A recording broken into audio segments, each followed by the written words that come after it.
नहायत तारीकी रात थी। चारों तरफ खौफनाक सन्नाटा छाया हुआ था। इस तारीक और खौफनाक रात में एक सुनसान पगड नदी पर दो मुसाफिर नहायत तेजी के साथ चल रहे थे। वो शाम का अंधेरा फैलने के बाद छुपते छुपाते शहर से निकले थे। एक अनजाने खौफ से वो डरे और सहमे हुए थे।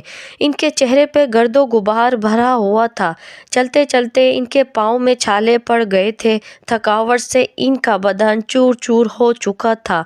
जरा सी आहट पर वो चौंक उठते और अपनी रफ्तार तेज कर देते। रात के पिछले पहर वो एक घने जंगल में दाखिल हुए और एक दरख्त के नीचे बैठकर सुस्ताने लगे। सुबह की ठंडी हवाएं उन्हें लोरी सुनाने लगी और नींद ने उन्हें अपनी गोद में ले लिया। सुबह होते ही रात की वो तारीक और सुनसान पगड नदी घोड़ों की टाप से गूंज उठी। रात को इस पगड नदी पर वो दौड़े और सहमे हुए मुसाफिरों ने सफ़र किया था। लेकिन उस वक्त फौजियों की एक टोली फ़क्र से सीना ताने चल रही थी। आगे आगे इस फौजी टोली का कमांडर था। कमांडर ने एक जगह अपने घोड़े को रोककर अपने फौजी साथियों से कहा, बहादुर, हमारे जासूस ने खबर दी है कि रात को इस पगड नदी से बैरम खां गुजरा है। इसके साथ एक दूसरा आदमी भी था। गालबन वो जंगल में कहीं छुप गए हैं। हमें उन्हें किसी भी कीमत पर तलाश करके कत्ल करना है। कमांडर ने अपनी बात ख़त्म करके फौजियों की तरफ देखा। एक फौजी ने हिम्मत करके कमांडर से कहा, हमायूं तो हमारे शहंशाह से शिकस्त खाकर ईरान भाग गया है। अब इसके लिए हिंदुस्तान लौट कर आना मुमकिन नहीं। तन्हा बैरम खां हमारे शहंशाह का क्या बिगाड़ सकता है कि इसे कत्ल कराने के लिए शहंशाह इस कदर परेशान है और हमें इसके पीछे दौड़ाए फिर रहे हैं।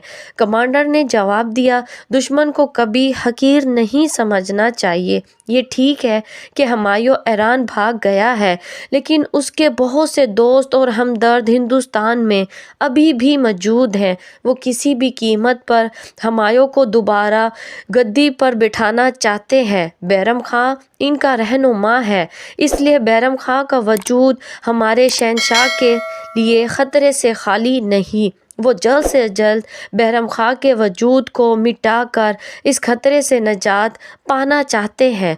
सुबह हुए अभी देर नहीं हुई थी। दोनों मुसाफिर आने वाले हजरात से बेखबर गहरी नींद सो हुए थे और फौजियों की टोली जंगल का चप्पा चप्पा छानती फिर रही थी और आखिर वो अपने मकसद में कामयाब हो गए। चंद फौजियों की नज़र दरख्त के नीचे सोए हुए दो मुसाफिरों पर पड़ गई। फौजियों ने उन्हें अपने नरगे में ले लिया।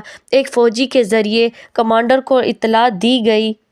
खबर मिलते ही कमांडर वहां पहुंच गया। सोए हुए मुसाफिरों को जगाया। अपने सामने शेर शाह के फौजियों को देखकर दोनों मुसाफिर अंदर ही अंदर खौफ से कांप उठे, लेकिन उन्होंने अपनी परेशानी फौजियों पर जाहिर नहीं होने दी। कमांडर ने डपट कर पूछा, तुम लोग कौन हो और इस जंगल में क्यों सो रहे हो? दोनों मुसाफिरों में से एक ने जवाब दिया, हम लोग मुसाफिर हैं और गुजरात के रास्ते मक्का जा रहे हैं। थकावट और रात हो जाने की वजह से यहाँ सो गए। कमांडर ने फिर पूछा, तुम लोग आ कहाँ से रहे हो? इसी मुसाफिर ने जवाब दिया, बंगाल से। कमांडर ने फौजियों को हुक्म दिया कि इनके सामान की तलाशी ली जाए। मुख्तसर सामान जो एक थैले पर मुश्तमिल था की तलाशी ली गई तो ये भेद खुल गया कि इनमें एक बैरम खां है। लेकिन ये जानना मुश्किल था कि कौन बैरम खां है, क्योंकि शेर शाह के फौजी बैरम खां को और ना ही उसके साथी को शक्ल से पहचानते थे। हकीकत सामने आ चुकी थी, इसलिए अब मजीद बहाना बेकार था। पहले मुसाफिर ने, जिसने कमांडर के सवालों का जवाब दिया था, कहा, मैं बैरम खां हूँ, फरमाइए क्या हुक्म है? कमांडर के कुछ कहने से पहले ही दूसरा मुसाफिर बेताबी से बोला, नहीं जनाब, ये गलत कह रहा है। बैरम खां मैं हूँ। ये आदमी मेरा दोस्त है और मेरी जान बचाने के लिए खुद को बैरम खां कह रहा है। दोनों मुसाफिर खुद को बैरम खां साबित करने पर तुले हुए थे। کمانڈر اور فوجی حیرت سے دونوں مسافروں کو دیکھ رہے تھے۔ ان کی سمجھ میں یہ بات نہیں آ رہی تھی کہ آخر ان میں کون اصل بیرم خاں ہے اور کیوں دونوں مسافر خود کو بیرم خاں کہہ رہے ہیں۔ کافی غور و فکر کے بعد کمانڈر نے ایک مسافر کو آگے بلایا اور ایک فوجی کو اشارہ کیا، جس نے فوراً اس کا سر قلم کر دیا۔ بچوں، تم یہ جاننا چاہو گے کہ ان دونوں مسافروں میں کون اصل بیرم خاں تھا؟ تو سنو، قتل ہونے والا مسافر بیرم خاں نہیں بلکہ اس کا عزیز دوست گوالیار کا حاکم ابو القاسم تھا، جس نے اپنی جان عزیز قربان کر کے اپنے دوست کی جان بچا لی اور سچی دوستی کا حق ادا کر دیا۔ سچا دوست وہی ہے جو وقت پڑنے پر دوست کے لیے اپنی جان کی بازی دے دے۔